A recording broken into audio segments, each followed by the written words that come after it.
Bonsoir chers internautes, je suis Michel Lux, auteur de mon premier livre Matrix Diabolicum. C'est aussi le titre de ma chaîne. Alors je vous demanderai un peu d'indulgence, c'est ma première vidéo YouTube parce que sinon je suis zéro sur le maniement des outils vidéo. Donc merci par avance de votre amabilité et de votre indulgence. Alors Matrix Diabolicum, effectivement, le voilà.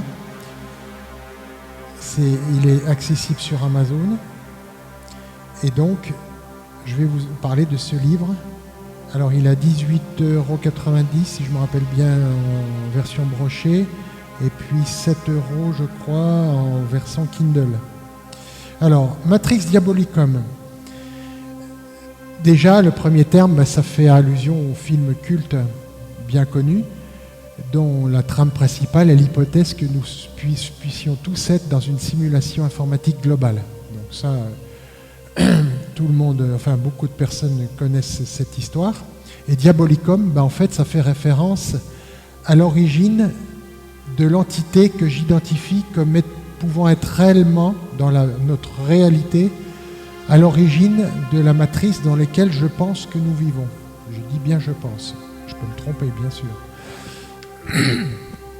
Alors j'ai donné j'ai mis un petit côté latin parce que ça permet d'intriguer les lecteurs. L'usage du latin donne un côté désuet, mystérieux, rappelant l'ambiance du Da Vinci Code. J'ai pensé que c'était un titre. Et puis en même temps, il y a un mariage entre futurisme et puis aussi les traditions concernant, par exemple, justement le diable. Alors, tout ceci se fait dans un background qui allie donc, j'espère avec plus ou moins de bonheur, mais il y aura probablement des approximations et des erreurs que les lecteurs de mon livre voudraient bien gentiment m'indiquer, parce que j'ai pu faire ici et là probablement des erreurs, même dans ma façon de voir les choses. Alors, c'est un livre qui tente de marier l'eschatologie chrétienne avec les derniers développements de la théorie de la simulation. Vous me direz en quoi ça a à voir l'un avec l'autre. Eh bien, vous allez voir, ça peut avoir... Alors, l'eschatologie, qu'est-ce que c'est d'abord? C'est l'ensemble des doctrines et des croyances qui essayent d'imaginer quelle est la fin de l'humanité, qui essayent de formaliser, qui essayent de penser la fin de l'humanité. Alors, l'eschatologie chrétienne, elle tourne en priorité autour du dernier livre de la Bible, qui s'appelle Apocalypse, qui veut dire révélation. Alors souvent, Hollywood parle de l'Apocalypse comme de la fin de l'humanité complète, c'est pas du tout ça. Jésus, quand il en avait parlé, il parlait de la fin des temps des nations, c'est-à-dire en fait c'est la fin de la gouvernance humaine qui serait remplacée par la gouvernance divine. Alors, tout de suite d'entrée de jeu, je fais mon coming out, je suis chrétien, j'en ai pas honte, et en plus je suis complotiste.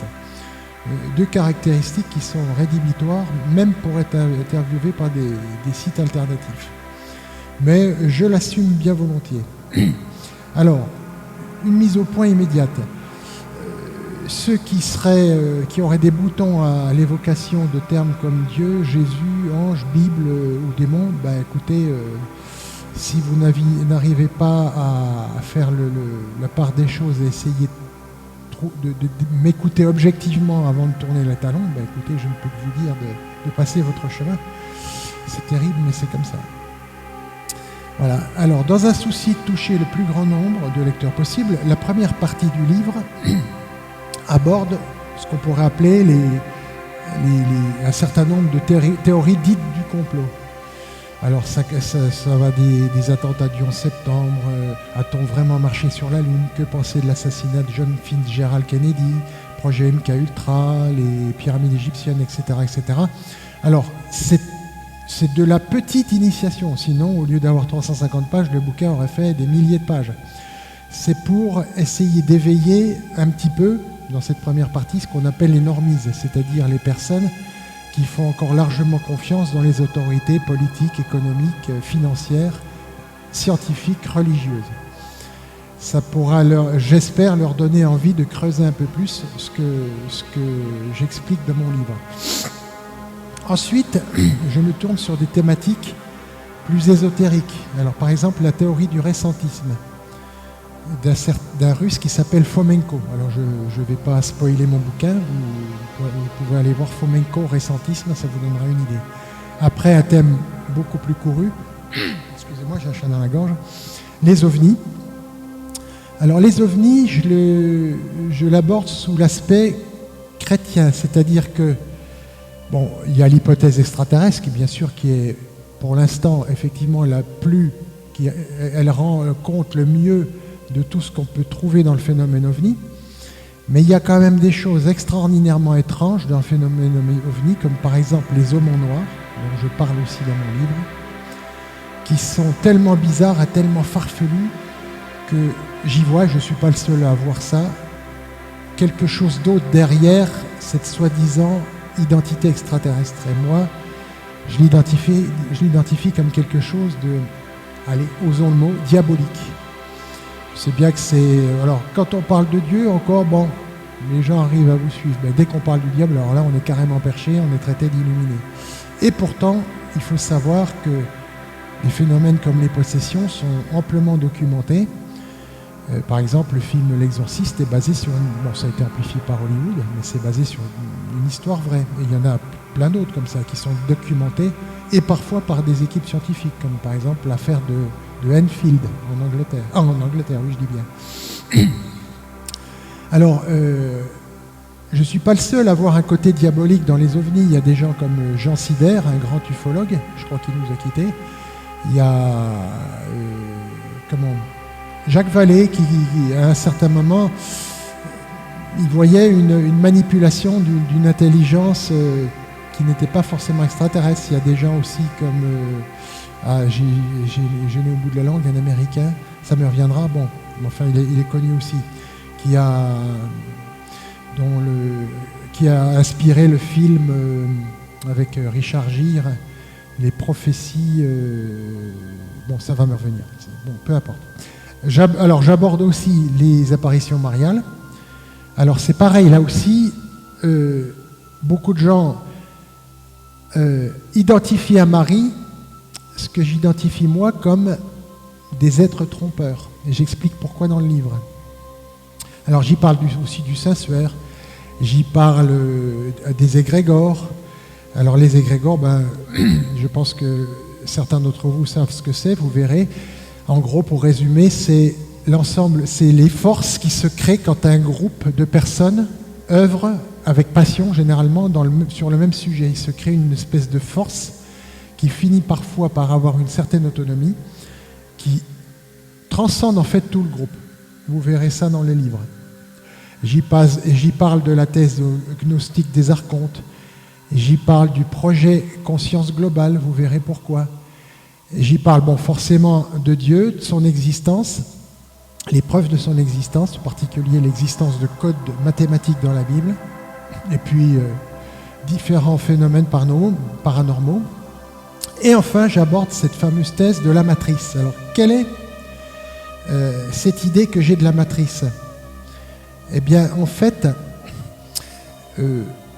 Dieu, à l'origine, je suis désolé de parler de Dieu, je suis chrétien, a fait l'homme à son image, nous dit la Genèse. Et moi, j'ai pris l'hypothèse qu'en plus de nous faire à son image, alors, il nous aurait légué une toute petite partie de son pouvoir de création. De sorte que, mais actuellement, nous avons perdu cette connaissance, si on ne l'a jamais eue d'ailleurs, si on ne l'a jamais eue. Uniquement certains initiés, comme des Jésus, Bouddha ou certains autres, ont probablement, bien sûr, ont eu la capacité d'utiliser ce pouvoir de création. Mais moi, je prends l'hypothèse que ce pouvoir de création qui nous a été légué par Dieu a été hacké par les démons qui s'en servent à leur profit pour nous exploiter nos mauvais sentiments et créer un immense égrégore ou une matrice, on dirait aujourd'hui, pour justement nous exploiter dans une prison. Comme, en quelque sorte, nous faisons partie de la chaîne alimentaire.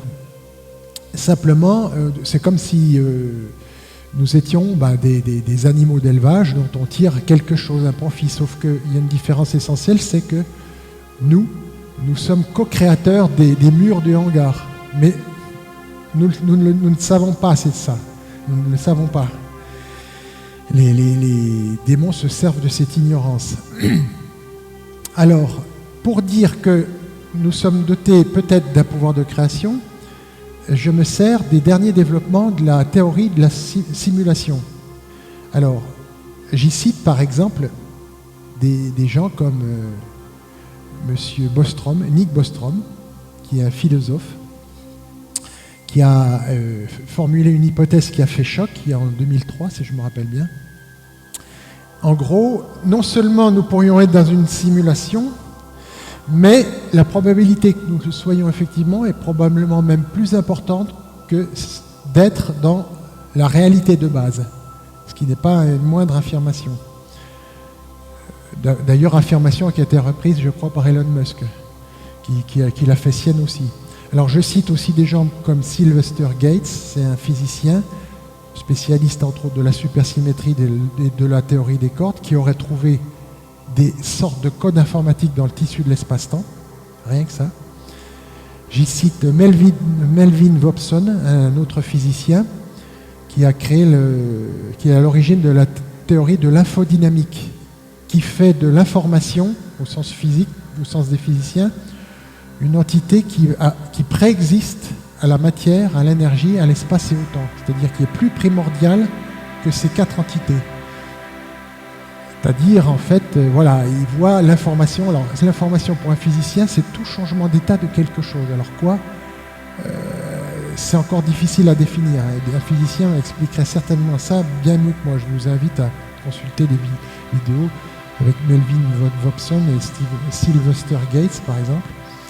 Alors, il y a aussi un physicien plus connu qui s'appelait John Archibald Wheeler, qui est à l'origine de ce qu'on appelle l'univers participatif. Alors, qu'est-ce que c'est que ça? En fait, pour Wheeler, W-H-2-E-L-E-R, la réalité émerge de l'interaction entre la conscience, alors la conscience de qui ou de quoi? Voilà, il pensait déjà au premier chef, les humains. Donc, une interaction entre la conscience des humains, en l'occurrence, donc, et l'univers physique. Donc, pour lui, la conscience des humains serait partie prenante, co-créatrice de l'univers physique. Voilà. Alors, on peut se dire, mais il est bien gentil, mais avant qu'il y ait des humains, qu'est-ce qui a potentialisé la réalité? Parce que quand je dis potentialiser la réalité, c'est une des affirmations que la mécanique quantique a fait ces dernières années. On s'est aperçu que quand on observait par exemple des électrons, des particules, ou voire même des atomes, d'ondes, ils se transformaient, ils se cristallisaient littéralement en matière. C'est-à-dire qu'avant, ils sont évanescents, en fait. La réalité, elle est faite d'ondes, de fréquences. Il n'y a rien de palpable, en fait. Et dès qu'on l'observe, il se passe ce qu'on appelle une décohérence quantique, c'est-à-dire la matière se cristallise en particules. D'ondes, elle se transforme en particules, littéralement. Donc tout se passe comme si la conscience de l'observateur cristallisait, potentialisait la réalité. Et ce Wheeler, alors Wheeler, bon, je ne le cite pas, je ne peux pas citer tout le monde, parce que ça ferait encore une fois des milliers de pages, mais en plus, j'ai découvert par la suite, après avoir fait le bouquin, ce physicien. Il va même plus loin, John Archibald Wheeler, puisqu'il pense que... Alors, il utilise ce qu'on appelle la rétrocausalité, qui est aussi que Philippe Guillemont, physicien français, enfin ingénieur français, utilise aussi. Il suggérait, Wheeler, que la réalité émerge à travers une boucle de rétroaction, boucle spatio-temporelle de rétroaction qui s'étend dans le temps, donc. C'est-à-dire l'univers se serait créé lui-même, en partie. L'observation consciente faite aujourd'hui par un mécanisme quantique déterminerait la réalité passée, créant ainsi l'histoire permettant d'arriver aux observateurs que nous sommes. Alors c'est perché, je vous l'accorde, mais c'est aussi incroyable que ça paraisse, ce genre d'hypothèse est partagé par de plus en plus de physiciens. À commencer par exemple, oui, justement par Philippe Guillemont, qui lui a développé une thèse un un peu séparée qui s'appelle la thèse de la double causalité. Je vous invite à aller voir ces vidéos aussi, c'est très intéressant. En fait, le futur nous guide en quelque sorte. Alors, il n'est pas arrêté le futur, c'est un peu comme dans un GPS. Dès qu'on veut essayer de changer de chemin, en fait, il recalcule l'itinéraire vers un autre futur. Mais on reçoit quand même, semble-t-il, d'après Guillemot, un guidage depuis le futur, une rétrocausalité. Voilà, c'est ça, la rétrocausalité, en quelque sorte. Voilà, j'ai fait à peu près le tour. Bon, il y a bien d'autres thèmes. Hein. Je parle de la cosmogonie du peuple Dogon, vous verrez, c'est un peuple africain qui connaissait l'étoile Sirius et sa jumelle bien avant qu'on les découvre officiellement. Je parle des manipulations de l'esprit, comme l'expérience de Milgram, l'expérience de conformité de H. Je parle de la crise Covid, je parle de l'expérience de Stanford, etc. Je parle des chemtrails, le concept d'état profond. Alors, je parle de la théorie des anciens astronautes, l'hypothèse interdimensionnelle des ovnis. Il y a tout un ensemble de choses qui aboutit, enfin, dans la trame commune est le mensonge sous toutes ses formes. Et dans des strates successives qui sont tellement énormes, tellement imbriquées que moi j'en suis arrivé à l'hypothèse que la réalité peut-être elle-même est manipulée. Et je fais mienne l'idée qu'elle est manipulée, contrôlée par les démons. Parce qu'en fait, je pense en tant que chrétien que le diable et ses démons ont la capacité d'expliquer tous les phénomènes paranormaux, parce que ces êtres sont métamorphes en fait. On peut s'en apercevoir dans une étude quand on étudie la Bible. Alors je parle de quoi je parle encore? Les dangers du Ouija, les monstres divers et paranormaux dans le monde. Je parle de l'effet Mandela aussi. Je pense que certains d'entre vous savent ce que c'est l'effet Mandela. Je vous laisse découvrir, je ne vais pas spoiler. J'explique aussi évolution contre création. Moi, aussi bizarre que ça puisse paraître, je ne crois pas trop dans la théorie de l'évolution et j'explique pourquoi. J'explique qu'il y a des codes mathématiques dans la Bible, qu'on serait bien incapable de faire à l'heure actuelle, même avec nos meilleurs ordinateurs. Voilà, etc., etc., etc. Donc voilà, je vous remontre le livre Matrix Diabolicum, et donc vous pouvez l'avoir sur Amazon. Je vous souhaite une bonne lecture et je vous souhaite une bonne soirée ou une bonne journée si vous me regardez 2 jours. Au revoir.